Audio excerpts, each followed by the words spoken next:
Well, welcome back to Rapture 2024. This is part 2 of this series, part 2. So if you didn't see part 1, we encourage you strongly to watch part 1 because I won't be going over all of the same things there, and we cover a lot of interesting things in the first part. But this second part is going to blow your mind as well, as it just gets more and more intriguing. But before we begin, do hit that subscribe button. Please help us subscribe over at 100% Bible. We're trying to reach 1,000 subscribers over there, so please help us hit that goal. Also support this ministry so we can continue to bring you this important content that really helps us out a ton. And also, we're trying to do a new video series where we talk about your visions, your dreams, your signs, anomalies, insights, things that are happening in your life. Take a picture, grab a video, make a drawing of it, and send it over to us because we'd love to share about it here if we can. Also, check out some of these other videos we did that relate to what I'm talking about today right here on our channel. Just look up Timeline and Daniel, and you'll find some of these important videos as well. But I appreciate the comments and the feedback that people are giving, and if you could give me a thumbs up in the comments just to make sure you can hear me out there, because I always like to know I'm coming through. I'm live as always, so appreciate that. And appreciate the comments, really thoughtful comments out there, and I'm glad you guys are thinking about this. I'm glad we're doing this over several parts because it gives me time to think about it in between as well, and God gave me some new insights last night, but I want to give a shout out to you who've been giving comments, and Eat Into Eternity had some really interesting thoughts here about it actually being 1407 rather than 1406, and what's really cool about that is there's some interesting calculations that go along with this, and I encourage you to check out some of his comments, but Jesus' number is 444, as we've talked about before. Iesus is 88. Now, this is an English gematria. Even Strong's has Iesus as 2424. Now, this is the year 2024, of course. And, of course, you could make 88 out of that as well. Is that just a coincidence? And then we have, in Greek, Iesus Christos, which is what Eat Into Eternity was getting to in his comments, that adds up to 888. And then you put it with Christos, you have to get 2368. So I encourage you to check out those comments. Interesting connections there for 1407 day. Now, what's interesting about 1407 is it does divide evenly by 7. And we talked about in the last video how important the number 7 is to God, why he created the world. When he created the world in 7 days, he made it 7. 7 was the number. It's the number of this time. And thank you, Brother Rick. Thanks so much for your support today. And yes, I'm coming to you earlier with videos, but I'm trying to get them to you every day so you can look forward to a video from Mikhail Messenger every day, a short video, just trying to get it out to you here. So thank you so much for being part of our live video today. But isn't that amazing?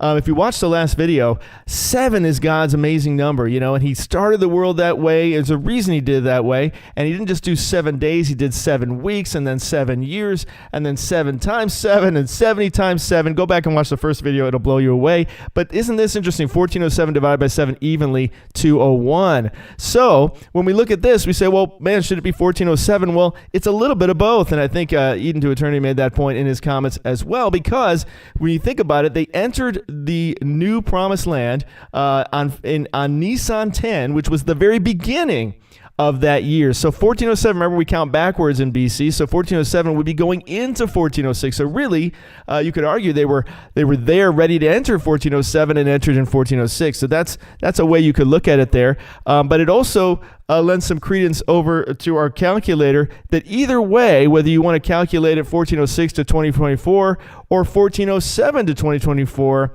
this is the year. Either way, this is the year. So I think that's very exciting and very compelling there. I found God gave me this one last night, which was really intriguing. Going back to our sevens here, in Matthew 1, another example of God using sevens is Jesus's genealogy. And so when you go from Adam to David, you get 14 generations, and then from David to Jesus, to the captivity of Babylon, which is another significant one that we're talking about here, you get another 14 generations, and then finally from Babylon to Jesus, you get another 14. So again, that's 7 plus 7 plus 7 plus 7 plus 7 plus 7, or 6 sevens. Isn't that interesting? And we're talking about 7 sevens, right? In our diagram here, 7 sevens. So 6 sevens happened when Christ came. So wouldn't it make perfect sense that he completes it at the 7th 7, so to speak? But now this is 7 times 6, which is 42. Again, that's 24 backwards. Is God giving us a clue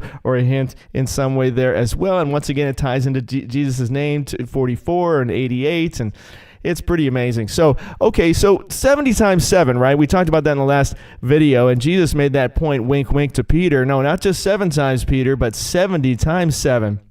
So what's interesting about what we're looking at is we're looking at 70 times 7, 7 times, which is exactly what Jesus said to Peter. So he's giving us that hint and that clue right there as well. And here in the 70 weeks prophecy, now this is 70 times 7 because it's 70 sevens or weeks that we're talking about here. So a 490 year period here. But God does some interesting things here. And I won't get into all of it because it would take all the time. But basically, it's really amazing. We have, up until the time of restoring Jerusalem until Messiah the Prince. So the time to restore and build Jerusalem to Messiah the Prince. Now, we've talked about them in the past. Messiah the Prince, yes, of course, Jesus was the Messiah when he came, but when he comes back, he'll be the Prince, so to speak, not just the carpenter's son. So it's a kind of an interesting twist there. There's a lot in here, but I won't go into all of it. It's 7 weeks and 62 weeks. So what's interesting, the point I want to make right now is that in the middle of that week, he'll bring an end to offering and sacrifice. So Jesus did that by dying in the middle of the week, literally in the middle of the week of Passover week, but also you could say in the middle of the 6,000 years, you could say. There's lots of ways to look at it. And he died and made that sacrifice in the middle of the week.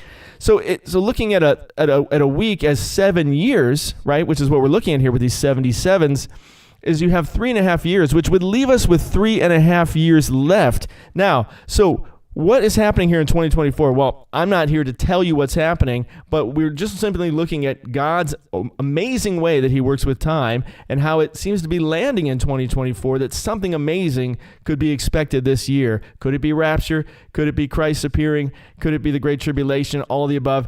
We are going to find out, right, one way or the other. But what's interesting here is, could 2024 actually be the completion of that week? In other words, Jesus fulfilled the first 3.5 with his ministry. Then you have the 2 witnesses that come and do their ministry for 3.5 years.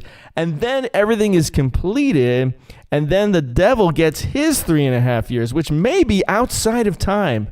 Just something to think about here. It might be outside of God's time because this is God's kingdom, and then you're giving Satan his 3.5. Does he really have his own 3.5, or are they under the purview of God's kingdom? Either way, that would have us ending in 2028 with the 80 years of the beginning of Israel, 1948, of the renewal of Israel, and then the closure there in 2028.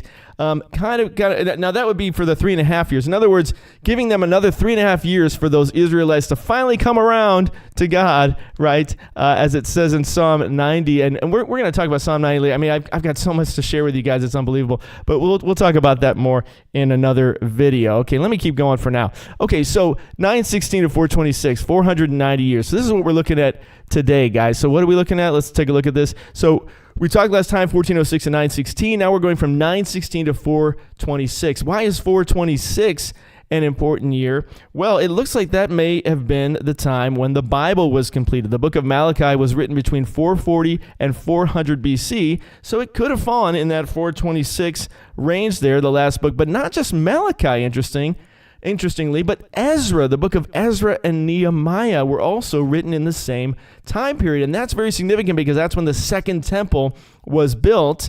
And then we go another 490 years to the destruction of the temple. And we're going to talk about that next time. But man, this is amazing because Ezra and Nehemiah, they date it could be anywhere from 440 to 300 BC, which could be 426. It's a possibility there, 440 to 300 BC. Now, that's for the book of Ezra.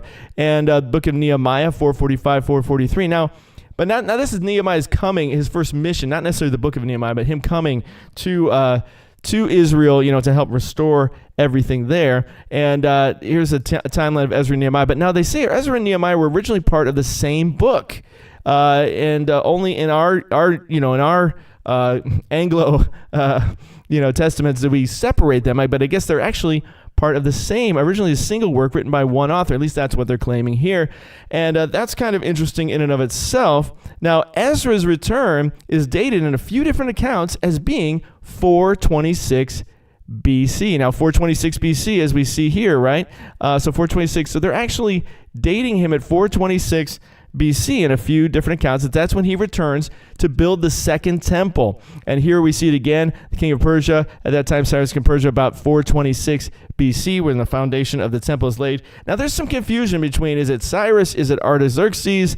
There's a little bit of overlap here, and it sometimes gets a little confusing, but we've got this Emancipation Act of Cyrus, 426 BC, and then they say return of Zerubbabel, and then the Feast of Tabernacles kept 426 BC. Now, this is significant because, well, we know 26 is God's number, and then we've got that 4 again, 4 and 2, 2 and 4, Jesus' number. It's very interesting, but 26 is God's number. Feast of Tabernacles kept. Now, we want to tabernacle with the Lord, right? We're waiting for him to come and take us to tabernacle with him. So wouldn't that be interesting, too? You've got the first tabernacles kept once again, then we go again to the second temple destruction and Jesus being here, and then we go again, ultimately, to our keeping the tabernacle with the Lord in heaven. So, the captivity of Babylon is a debated time period from 608 to 538 or from 586 to 516 BC. There's some debate as to when did that 70 years actually take place. Now here, as far as the second temple being built, it says that others have it dated as late as 350 BC. So that certainly could fit in that. Anywhere from 515 to 350 could fit with that 426 BC window there as well. So there's an 80-year gap, it seems, between Cyrus's decree to just let the people go, so to speak, from Babylon captivity, and then this time of Artaxerxes decreeing to restore and rebuild the temple specifically. It's very intriguing here. You know, Ezra, it appears, is prior to Nehemiah coming there from Artaxerxes. So it's very interesting. So here's Cyrus's reign they have from 550 to 530 BC. And then Artaxerxes they have from 465 to 425. There's that 80-year gap that they're talking about there. So in Ezra 1, we see in the first year of Cyrus, king of Persia. So he's talking about Cyrus, king of Persia here. And then Nehemiah 2 talks about in the 20th year of King Artaxerxes. So you get a little bit of a time thing there. In Ezra 3, it says when the 7th month had come. So there's that 7 again. 7's very important to God. It's very intriguing because not just the 7 years and the 7 days and 7, but the 7th month is also very important to the Lord. So yes, it's true that the first month is Nisan, but this 7th month is very significant to God. And I think it may be significant to us if you get my meaning. So it says, Ezra said the priest said the assembly of men, they could hear with understanding on the first day of the 7th month. Of course, we know that to be Feast of Trumpets, Yom Teruah, and that's a very important day as well. So are we getting some foreshadowing here of when things are going to be happening for us? And one last thought on this comes from the book of Daniel, and that is 426 BC again. Now, this is a little bit hard website to read, but basically here they're saying that the servitude of 70 years ended in 426 BC. Let me show you a couple of these. So here it says, when the servitude ended 426 BC, the captivity had lasted, now they said lasted 63 years, now plus 7 years of spiritual completion. Now that's an interesting way to look at it. Let me go back there. And so there's a couple other 426s here. It says Babylonian servitude 70 years from 496 to 426 BC. And then it says 69 years at this point, 426 BC. Now this is interesting. It says that 426 BC actually is when Daniel interpreted the dream of King Belshazzar when he saw the writing on the wall. Now, is that not prophetic to think the writing on the wall? Are we seeing the writing on the wall right now for Jesus' return? So 426 BC is when they're saying that took place with Daniel. And then, let's see, a couple more here. Let's see. And then here it says Daniel, this is when he pronounced his son Cyrus, king of Babylon, was in 426 BC. So it's a little confusing, their timeline here. But some interesting things to consider. It says the first 4 of the 7 sevens ended in 426 BC. The first 4 of the 7 sevens. So the 7 sevens, like we're talking about over there in the 70 times 7. Very interesting, very intriguing thoughts there. So I would love to get your thoughts here. Darius the Mede, Gabriel mentions 2 years had been assisted. So give me your thoughts. What do you think about this? This is the end of part 2, but be sure to watch part 3, as you'll see a link for here when it's being replayed. And let me know your thoughts in the comments. What do you think about all this? Give me your feedback as we move along this timeline. Guys, there's so much more to share, everything from what's happening in the stars to the actual specific calendar in the fall. We're going to be looking at a lot of things. So be sure to keep up with us with this series, subscribe, and click that notification bell. Love you guys. Wishing you all the best and all the blessed. May God bless you, and Maranatha.